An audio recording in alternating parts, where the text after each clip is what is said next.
What's going on, good people? Welcome back to the Living the Life Show. I'm your host, Columbus Cody, and I'm so glad you chose to join me today for the verse of the day. Now, it's Monday, which means we have a week full of verses of the day, and I can't wait for you to join me each day this week to get your blessing for the day. Now, today's verse of the day comes from Romans chapter 15 and verse 4, and we're going to read the NIV, the New International Version, and this is what it says. For everything that was written in the past was written to teach us, so that through the endurance taught in the scriptures and the encouragement they provide, we might have hope. I love this verse. I love it because what it does is it reinforces the understanding within me that everything that is recorded, everything that is written has purpose. There's a lot of people that will say that what's in the front of this book doesn't matter anymore. It's only what's in the back of the book. It's only in the New Testament. But according to this, everything that is written, everything that was written in the past has value. Everything.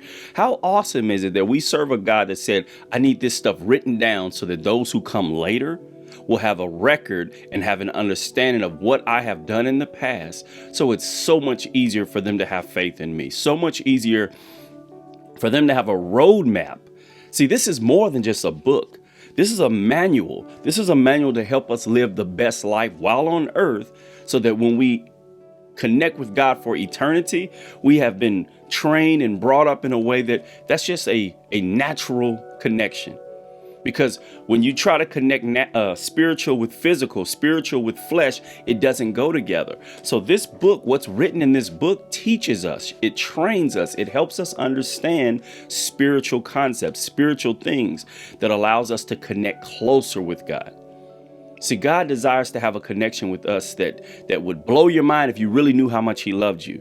So what he does is he's had stories and principles and important events placed within this book. He inspired and encouraged men to write this book. And see, a lot of people will argue, man wrote that book, so I don't believe it. Interesting. Man writes the newspaper, but they believe it. Man writes what comes on the news, and they believe it. But when it comes to this, for some reason, because man wrote this book, here's the thing. Man may have penned the book, but God inspired the words that went in the book. God encouraged and placed the thoughts and the concepts and the ideas in the man's mind, in the man's spirit, and they recorded what they saw and what God had placed in their heart to share. Okay, let me share a verse with you that I think will encourage you as well. So here's a bonus verse, and this is 2 Timothy chapter 3, verse 16 and 17. This is also the NIV, and this is what Paul writes his protege Timothy. This is what Paul writes his son in the ministry to encourage him as he's trying to lead God's people. Check this out. All scripture is God-breathed, and it is useful for teaching, rebuking, correcting, and training in righteousness, so that the servant of God may be thoroughly equipped for every good work. All scripture. You cannot discount. You can't say that one I'm not going to worry about, but I'll listen to that one.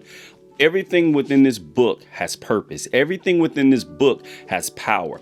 Grab hold to it. Whether you start in Genesis or you move to Revelation, what you read has power. What you read has the ability to transform your life if you let it. So before you read it, though, pray. Ask God for understanding. Ask God for wisdom. And when you open this book, understand you're not opening just a regular book. You're opening the manual that God has left you to read through and learn how to live a life that pleases him and a life that he can bless. All right. This book is the bomb. All right. I pray that you will spend a little bit more time this week in that book. A little bit more time. Maybe if it's just start with 5 minutes each day. 5 minutes each day and build upon that. 5 minutes, 10 minutes, 15 minutes, an hour. Let God continue to guide you through this book and show you things that you have never seen before. All right. God bless you guys. I love you guys. Thank you for joining me today, and I hope to see you tomorrow for the verse of the day. But before you leave, make sure you subscribe and hit the bell, and whatever you do, watch it, share it, and most importantly, live it. Now let's get busy living the life.